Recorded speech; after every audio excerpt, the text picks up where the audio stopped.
أعوذ بالله من الشيطان الرجيم. بسم الله الرحمن الرحيم.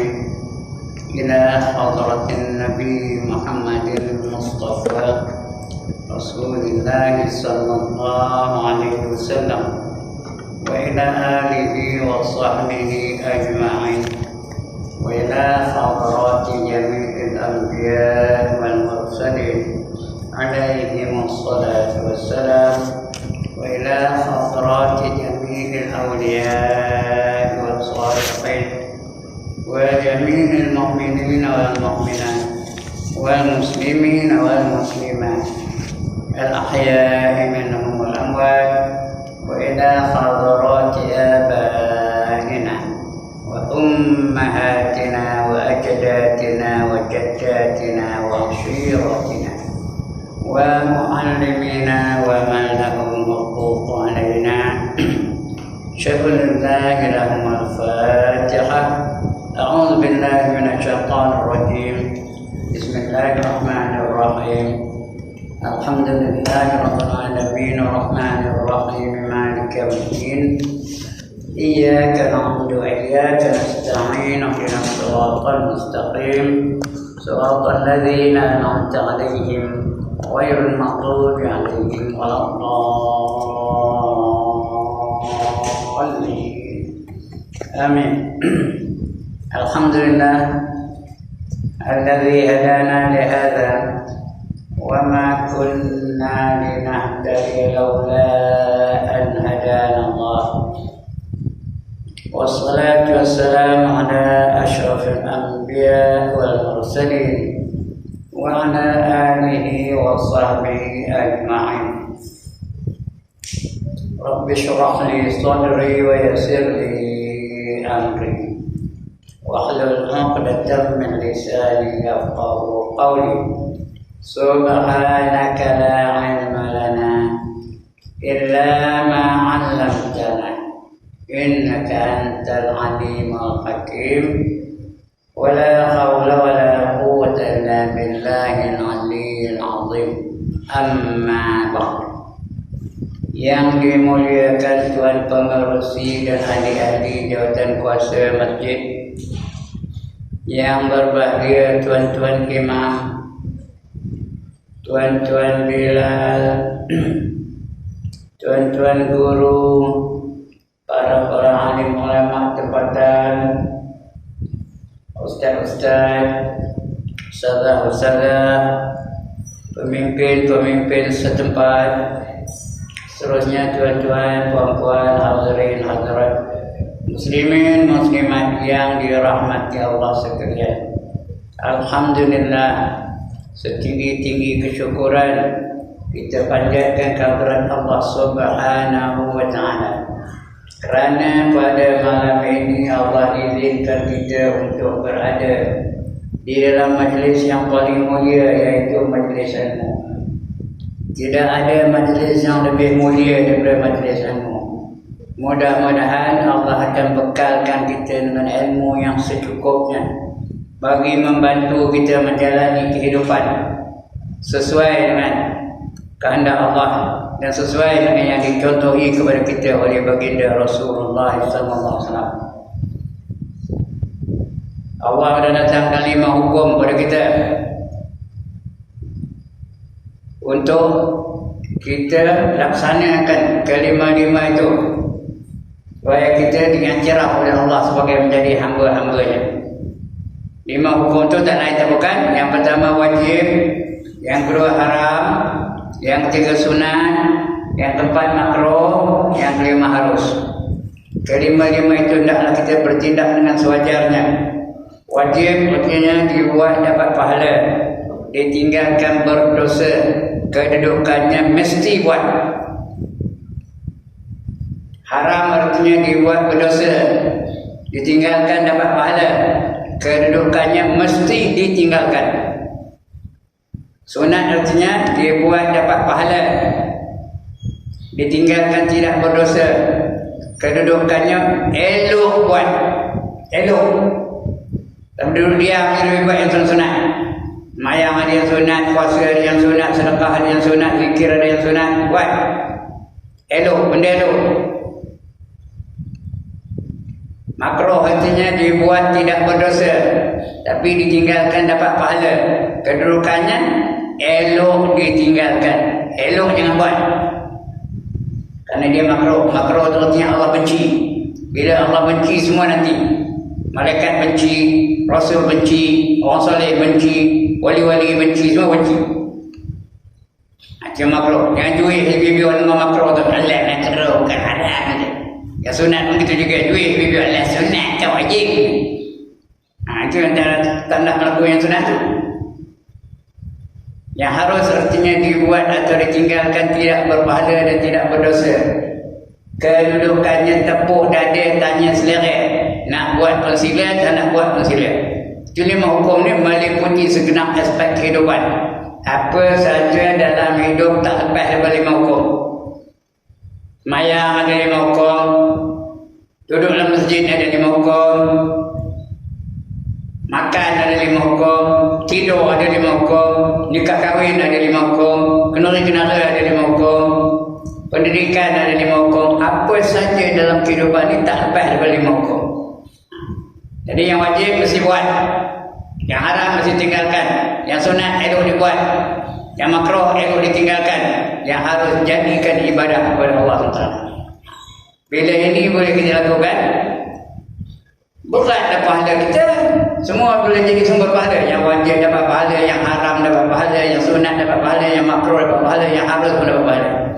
Bila pahala saja, esok dia timbang, berat nol pahalanya. Tadi tu imam kita dah baca. فَأَمَّا مَنْ ثَقُلَتْ مَوَازِينُهُ فَهُوَ فِي عِيشَةٍ رَاضِيَةٍ. Orang dengar kan? Tadi bacanya, maghrib tadi. Barang siapa berat timbangan kebajikannya, pahalanya berat, dosanya ringan, sentiasa dia berada dalam keredaan Allah Ta'ala. Allah redha dengan dia. Siapa tanda angkat tangan? Siapa tanda mencari keredaan Allah Ta'ala? Jadi cari pahala banyak-banyak. Kumpulkan banyak-banyak pahala tu. Esok pada timbang berat pahala. Tapi sebaliknya, sambung yang dibaca Imam tadi, wa amma man khaffat mawazinuh, apa bunyinya? Fa ummuhu hawiyah. Dan barang siapa ringan timbangan kebajikannya, pahalanya ringan je, dosanya berat. Fa ummuhu hawiyah, maka maknya adalah hawiyah. Dia bermakkan hawiyah. Sebelah mak itu hawiyah. Hawiyah itu apa dia? Wa ma adraka ma hiya narun khaliyah. Tahukah kamu apa yang dikatakan hawiyah? Dia itulah api neraka yang bersangatan nyala. Api neraka yang bersangatan nyala itu jadi maknya. Mak dengan anak apa buat dia mak? Dia minta anak ke ni? Ini, taruh anak ke ni? Apa buat dia mak pada anak? Dia timang-timangnya, dia peluk-peluknya, dia cium-ciumnya, dia gosok-gosoknya, dia dukung-dukung dia ke dah? Iya ke dah dengan anak? Esok, yang nimangnya, yang dukung dia, yang menciumnya, yang gosok-gosok dia, ialah hawiyah. Hawiyah tu api yang bersangatan nyala. Jadi maknya dukung dia, nimang dia, mencium dia, menggosok-gosok dia dan sebagainya, memanja-manjakan dia. Jadi kita tanda berumahkan hawiyah. Kita nak mendapat keredaan Allah Ta'ala. Baik, untuk malam ini kita sambung pembacaan kita.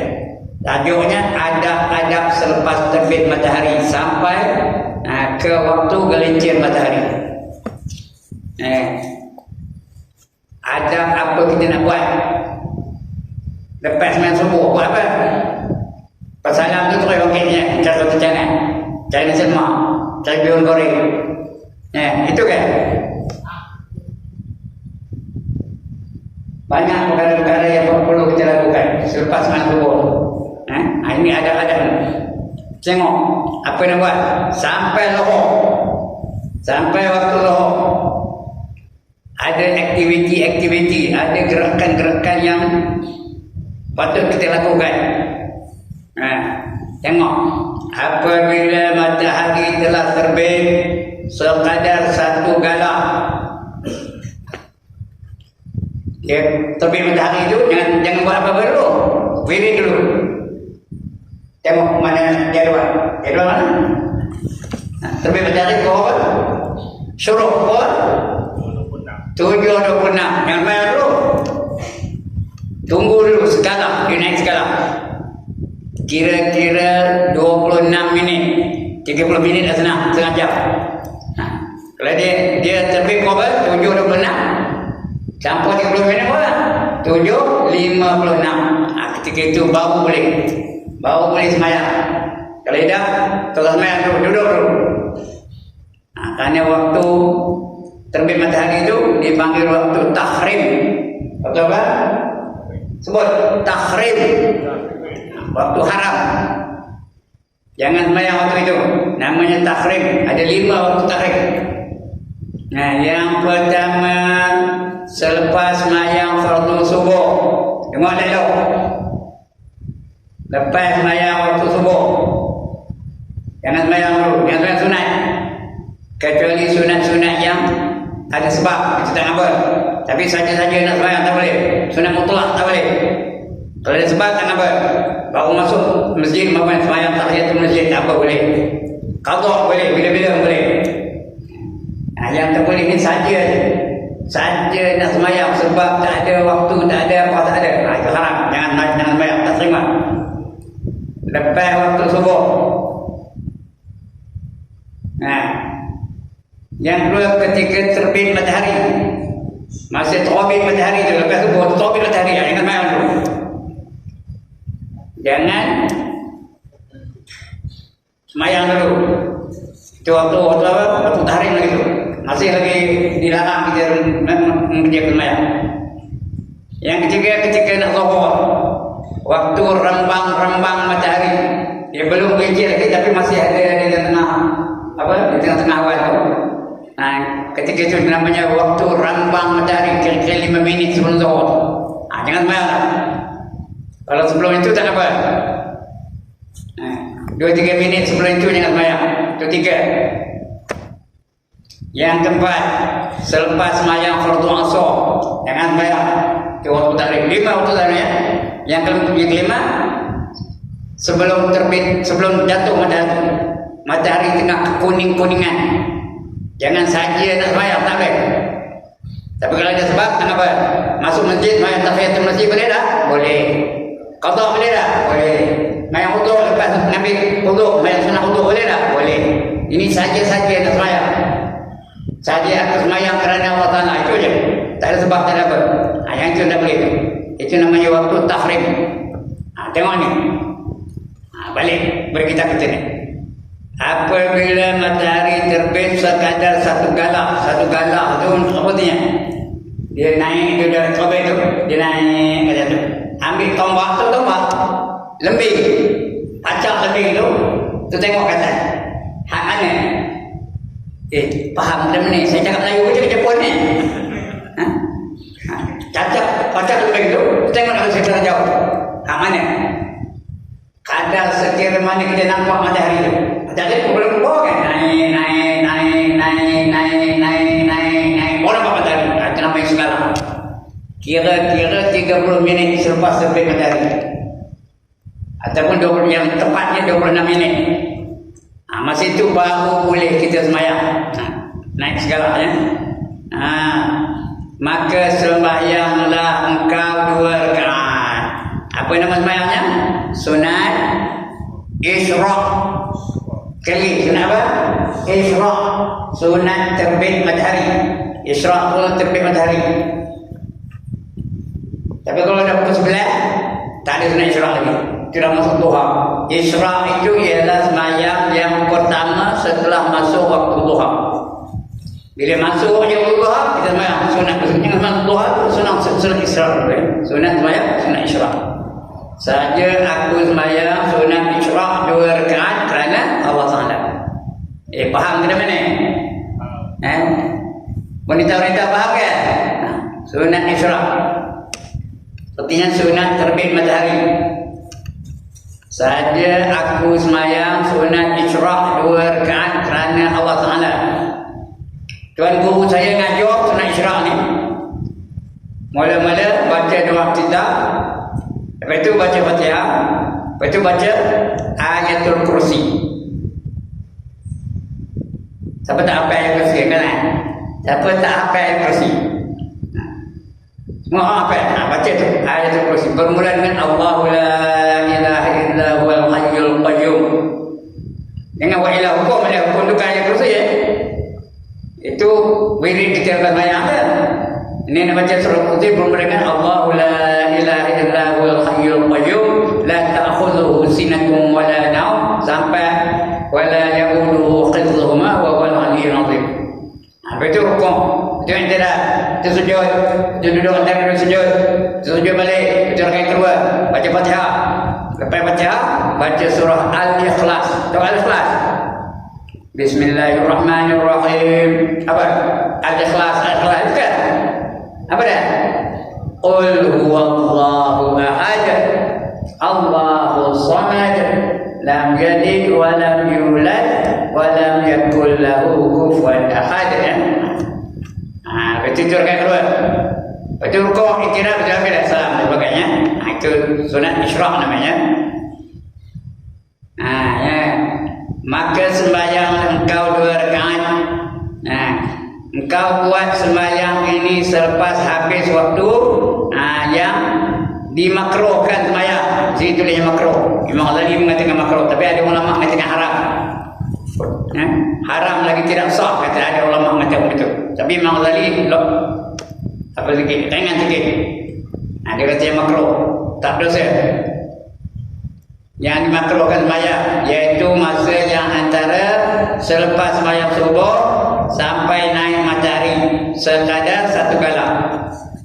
Dan naik segala baru jadi makruh. Beredar jadi makruh. Dan apabila matahari telah naik, matahari telah naik sampai ke waktu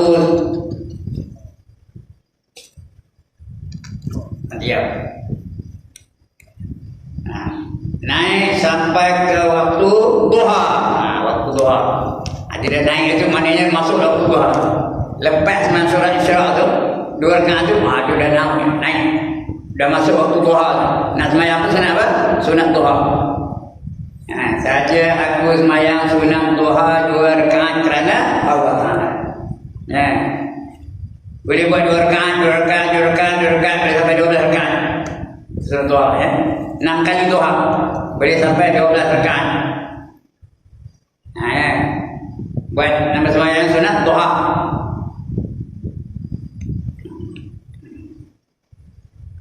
Dan itu tadi ya. Dan apabila matahari telah naik sampai kepada waktu duha,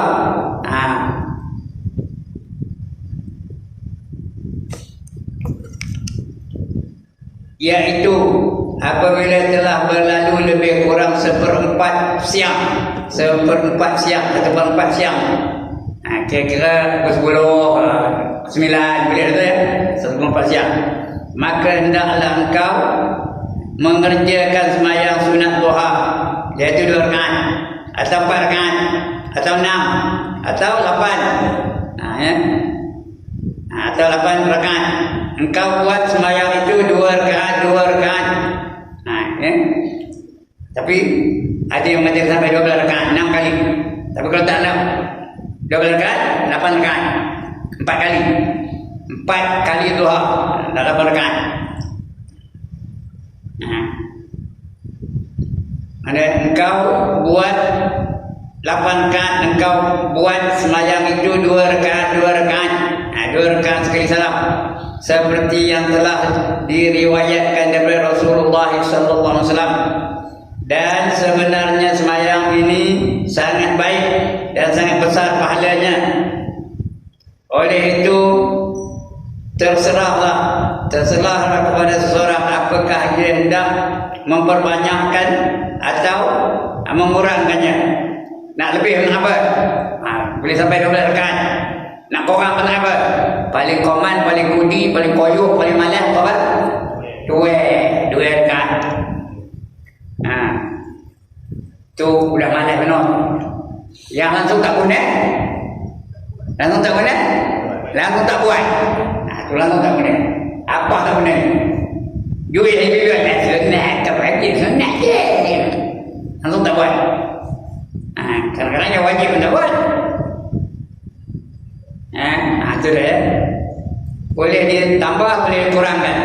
Paling komannya 2 rakaat.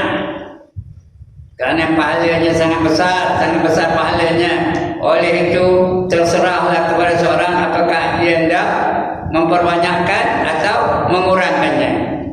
Maka tidak ada di antara masa terbit matahari sampai masa gelincirnya kecuali hanya sembahyang ini saja. 2 jenis sembahyang je. Yang pertama isyraq, yang kedua duha. Yang lain tak ada.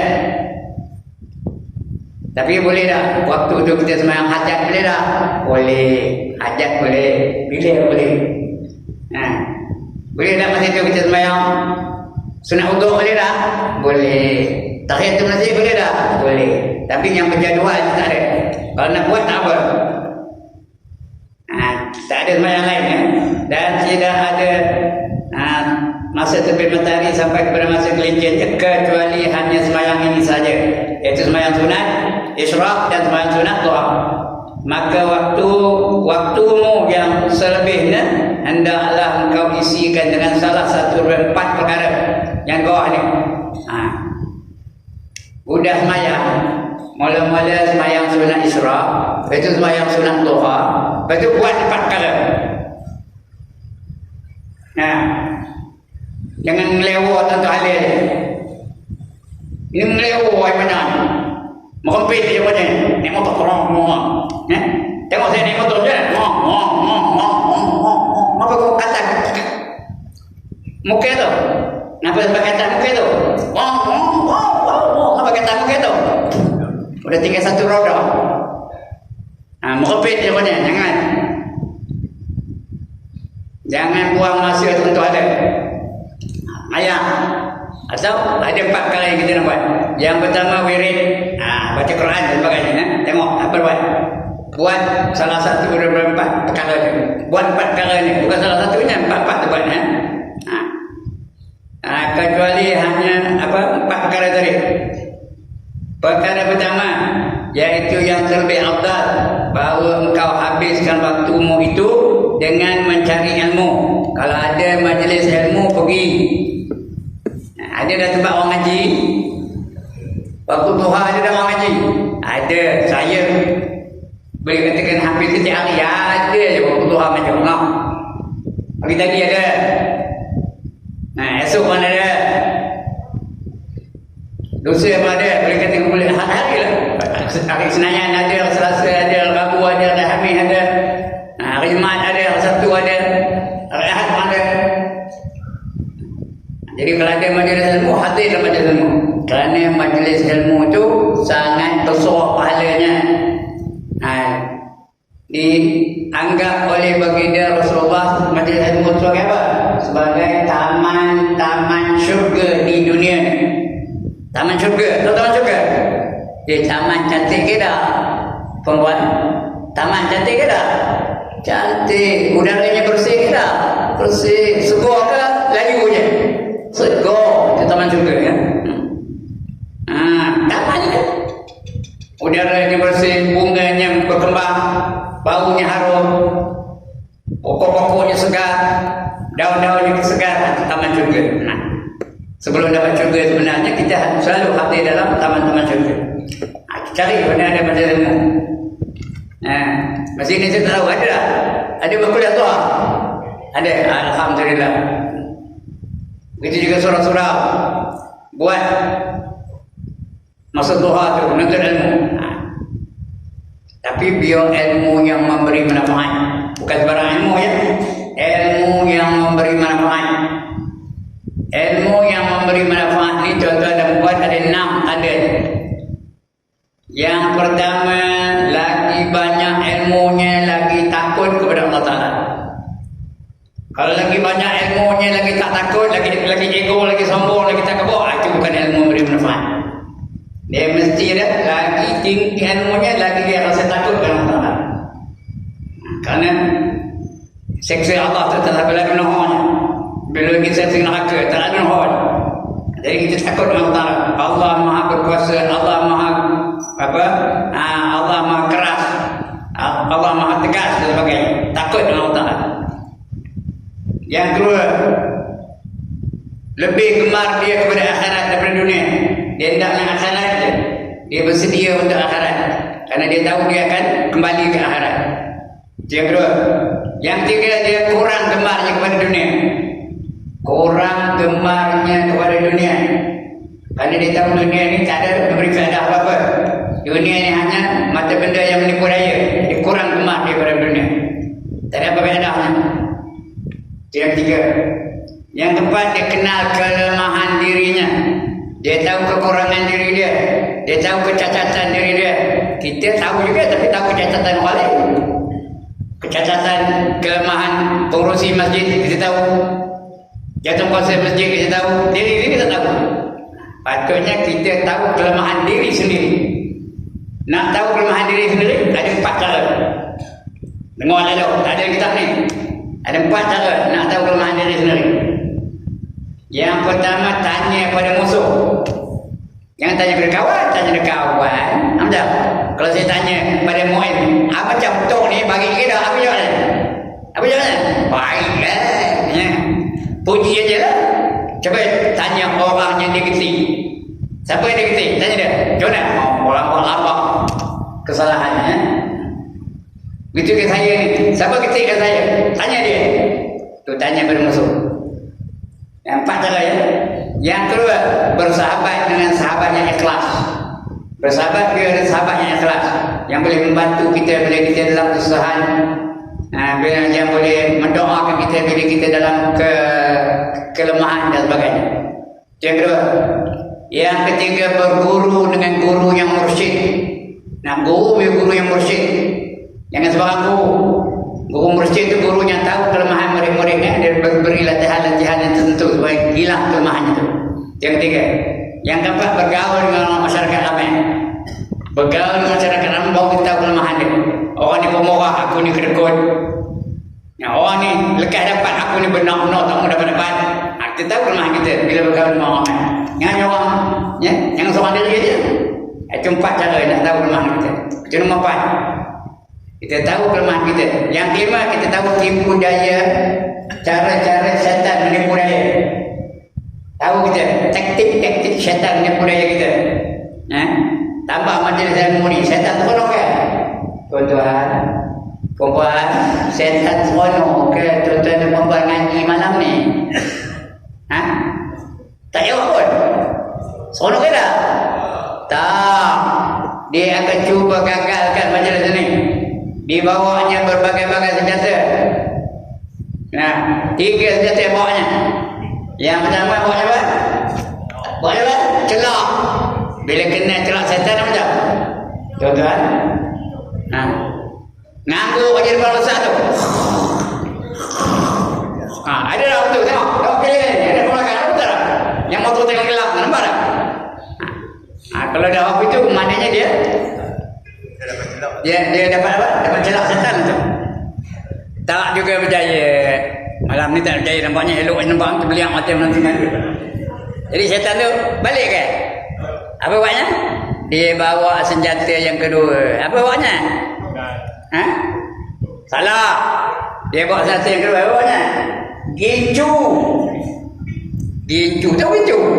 Gincu sama mana? Sama mana? Mulut. Salah. Bibio. Bibir betul-betul. Bibio. Bila kena gincu setan, macam? Ustaz ngajar depan, dia ngajar belakang. Ustaz ngajar dalam, dia ngajar dulu. Ini gelang ni beli di orang kaya katanya. Sembah. Cerita bola sepak, oi, pelantar tu, aku guna main bola tu, dia striker tu, handai penuh ni. Cerita pasal bola sepak, orang tengah ngaji. Yang kedua, kena apa? Gincu setan. Yang ketiga, tak berjaya begitu, dia bawanya senjata yang ketiga. Apa dah? Bawa betul tadi apa? Tongkat. Nah, betul tongkat itu tongkat. Dia ambil tongkat itu, dia ketuknya lutut tu, dia ketuknya paha tu, dia ketuknya siku tu, dia ketuknya bahu tu. Itu mula bersila, tu seremput balik, tu sila balik, seremput balik. Rasa-rasa nak pelunjuk, segan rosak di depan. Sudahnya apa? Sudahnya apa? Dia pun angkat tangan, minta keluar. Ustaz pengangguk, dia pun keluar. Bila keluar dia ambil motor tu, bukan start dulu tau. Udah sampai keluar dekat pakar tu, baru start. Dia pun terus balik. Berjaya lah setan. Malam ni tak tahu tengok, belum lagi berlaku. Ada. Itu cara setan. Itu yang kelima ya. Dia kenal teknik dan cara setan menipu daya. Yang keenam, 6 tanda ilmu yang bermanfaat tu. Yang keenam, dia tahu perkara-perkara yang boleh merosakkan pahala ibadahnya. Habis pahalanya, iaitu kerana ujub, riak, takabur dan sebagainya. Boleh rosak, tak ada pahala tu. Riak macam apa? Akan diri, handai aku ni, era aku ni, cantik aku ni, kaya aku ni, rajin aku ni. Itu heran. Riak, apa namanya? Ujub, riak yang ujub, namanya ujub. Yang kedua riak. Riak itu artinya buat atau tinggalkan satu ibadah bukan kerana Allah Ta'ala. Itu riak. Buat bukan kerana Allah ya. Dia semayang kalau orang tengah ramai semayang punya lama sujudnya.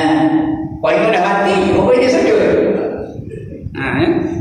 Itu riak tu. Dia tahu orang tengah ramai tengok dia semayang je. Atau dia tengok orang tengah ramai janji nak semayang sunat, tengok tengah ramai orang kata dia main aku riak. Allah tu tak semayang. Riak dia tu. Takutkan riak adalah riak besar. Nanti kita bab tasawuf, nanti kita akan cerita semua. Itu membatalkan pahala semayang. Itu 6 ya, tanda ilmu yang memberi manfaat. Jadi lepas subuh tu sentiasalah hadir dalam majlis-majlis ilmu yang memberi manfaat. Engkau habiskan waktumu itu dengan mencari ilmu yang bermanfaat. Bukan ilmu yang sia-sia, yang sangat diminati oleh diminati oleh orang sekarang ini. Jangan cari ilmu yang sia-sia. Ilmu ada 3 jenis, contoh dalam membuat. Yang pertama ilmu yang manfaat, yang tadi ada 6 tadi ilmu manfaat. Yang kedua ilmu yang sia-sia,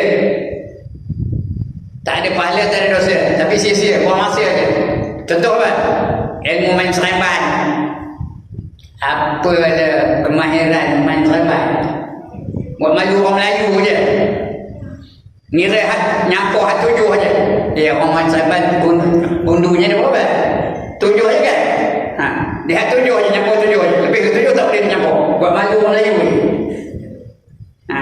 Yang kedua main congkak. Apa dia kemahiran main congkak tu? Sia-sia tu. Buang masa tu. Kerok, bingung. Yang ketiga main dam. Main dam tu sia-sia tau. Ada orang pandai main dam tu. Ini pandai main dam tu tau. Boleh lah. Siapa nak challenge boleh. Tapi apa dia kemahiran main dam? Siapa suka main dam, dia menghina Pak Haji je. Macam mana menghina Pak Haji? Masa belum naik haji, dia makannya satu depan satu beratur penuh. Ya ke tak? Bila dia naik haji, dia nak makannya lompat makan kiri, makan kanan, makan belakang, balik makan tamak penuh Pak Haji. Itu main dam. Kalau main chess apa? Kalau betul-betul pandai main chess, dia boleh jadi grand master. Itu boleh jadi jutawan. Jadi jualan dunia, dia jadi jutawan. Main dam, mana ada orang dapat jadi jutawan main dam. Itu yang sia-sia. Main seremban. Okey apa? Main galau panjang, sia-sia belakang tu. Yang tak tahu main galau panjang, itu permainan saya masa kecil tu. Itu sia-sia belakang tu. Yang ketiga, ilmu yang memudaratkan, ilmu yang beri mudarat. Seperti apa? Ilmu sihir. Yang berdosa tu ilmu mencuri. Lagi ilmu nyantok. Okey. Ilmu menari, ilmu joget, itu mudarat ya. Karena hukum haram. Jadi biar ilmu macam beri manfaat. Bukan ilmu yang sia-sia yang sangat diminati oleh orang sekarang ini. Yang mereka apa? Yang mereka menamakannya dengan ilmu manfaat. Dia berkata ilmu manfaat dan sebenarnya sia-sia. Sikit je tentangnya, walaupun dah bunyi. Padahal dia bukan ilmu yang bermanfaat. Ilmu yang bermanfaat itu ialah ilmu yang menambah takutmu kepada Allah Ta'ala. Ada macam lagi banyak ilmu lagi takut dia. Dan menambah penglihatanmu terhadap aib dirimu. Dia nampak kelemahan diri dia. Dan menambah makrifatmu. Kenal dia akan Tuhan. Dalam engkau beribadat, kenalkan Tuhan akan Tuhanmu. Dan mensedikitkan gemarmu terhadap negeri dunia. Dan menambah gemarmu akan terhadap negeri akhirat. Dia nak ke akhirat je. Dan membukakan pintu hatimu untuk mengenali bermacam-macam penyakit amalanmu. Sehingga engkau dapat menjauhinya. Menjauhinya. Itu ilmu yang manfaat. Kita kena ambil ilmu yang manfaat. Cuma poin pertama tak ambil lagi tu. Akan datang kita sambung lagi ilmu yang manfaatnya. Dan ilmu yang manfaat itu artinya ilmu yang menambah pengetahuanmu terhadap tipu hela syaitan. Kita akan datang kepada insyaAllah. Untuk malam ini cukup sekadar itu. Tanda tempat kita berhenti tu. Dengan pen Esok kita sambung lagi. Bahaya ya. Bahaya. Kerana puasa tak datang. Alright, sebelum saya tutup, ada siapa-siapa nak makan?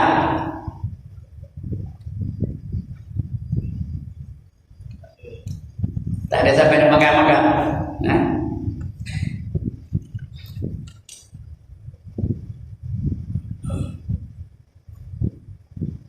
Siapa nak tanya? Ya.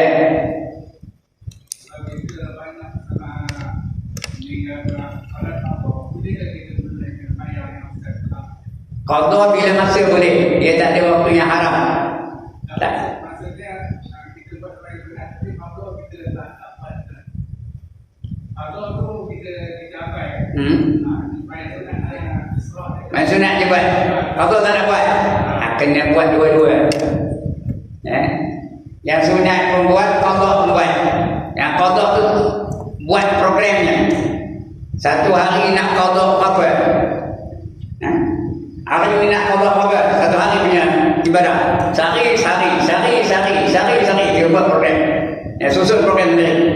Sementara di samping itu buat yang sunat. Kalau tak bila nak buat yang sunat. Namun tinggal buat yang sunat. Tarawih dah terbuat. Kerana ada qadha tu tak tarawih. Jadi buat juga yang sunat. Tapi buat juga qadha. Qadha jangan tinggal. Mesti ada jadualnya. Satu hari 5 kali sembahyang. Atau itu waktu. Yang subuh dia qadha subuh. Yang zuhur dia qadha zuhur. Yang asar dia qadha asar. Maghrib dia qadha maghrib. Isya dia qadha isya. Itu pelik macam ataupun dia bagi tengah malam. 5 waktu semalam. Satu hari qadha. Satu hari. Kita pulang boleh tentang Okey. Sudah terjawab yang tadi. Terjawab soalan tadi. Ada? Okey, tadi apa? Ya. Tadi kalau sembahyang duha, kalau patut dalam masa kalau tahrib sebelum zuhur. Jadi nak tahu masa itu setelah matahari segala tadi. Sudah sembahyang sunat isyraq tu. Masuklah duha sampai waktu zuhur. Tapi dah dekat nak zuhur tu, dia 3 minit sebelum zuhur tu tak boleh dah. Itu tahribnya. Tapi sebelum itu boleh. Jadi pukul 12 boleh dah sembahyang duha lagi. Tuan-tuan boleh dah? Boleh. 12.30 boleh dah? Boleh. Yang tak boleh waktu Zuhur tadi 1.33 kan? Betul, 1.33. Dia bayar 1.5 tak boleh dah. Ada 3 minit lagi kita boleh ya. Sebelum itu boleh. Panjang waktunya sembang Zuhur. Okey. Terjawab soalan tadi? Okey. Lagi? Mana? Kalau orang bagi amanah kepada kita, dia juga ada amanah. Orang bagi amanah kepada kita? Betul? Kita ada amanah. Kita khianat kan? Khianat itu haram, berdosa. Esok dia akan tanya betul. Mana dia amanah yang bagi kamu tu? Apa dia jawab? Dia akan tuntut amanah yang dibagi kepada kita betul. Apa dia jawab kalau kita khianat? Berdosa. Kalau berdosa tak minta pun dengan syarat-syaratnya, dia masuk neraka. Sebenarnya neraka kata. Jadi siapa yang menerima amanah mesti tunaikan amanah itu. Kalau tidak, dia boleh termasuk dalam golongan orang munafik. Ya, orang munafik tahu ya, yuzhirul Islam wa yubtinul kufra. Menyerahkan keislamannya dan atau menzahirkan keislamannya tapi menyembunyikan kekufuran. Itu orang munafik. Ya, kata Nabi apa? Salasun fil munafik. 3 tanda orang munafik.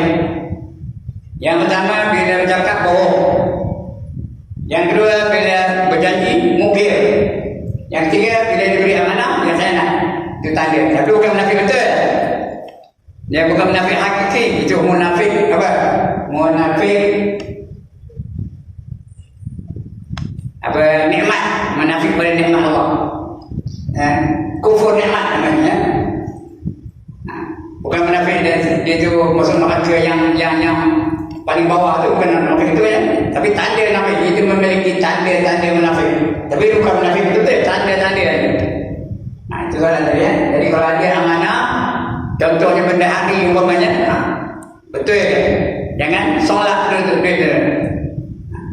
Ataupun orang bagi amanah kita suruh jaga doayan, kita jaga betul-betul. Dapat duit, simpan betul. Cek betul-betul. Sampai ada dapat kita pulang balik hak dia tu. Alright, lagi? Sana?